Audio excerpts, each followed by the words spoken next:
巴西大城市里约治安是真歹，最近有一名乌道民兵组织的头人，互警方断视了后，伊的脚脚仔上竟然是去放火烧35台公车，还有火车，造成当地大众交通是无法运作。当地政府已经抓到12名嫌犯了，那这里约州长是请求中央政府爱协助，做伙来打击毒品，还有枪击的乱象。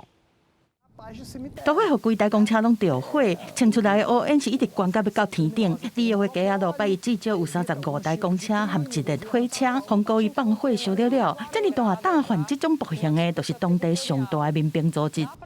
O crime organizado não ouse desafiar o Estado. Nosso plano de contingência já está ativo desde as primeiras horas. Todo o contingente da Polícia Militar, da Polícia Civil está nas ruas. 里约这民兵团一般是现任和前任警察组成的，因一开始是为着受到贩毒集团欺负的三只社区去设的自卫队，但后壁却变做去做真侪无共活动的犯罪组织，变做当地上大的安全威胁之一。这摆小公车就伫个警方甲民兵领袖的孙仔拍死了后发生，看起来就是在报复。É nosso compromisso, eu já tenho dito, prender principalmente os 3 maiores líderes do tráfico e da milícia do Rio de Janeiro.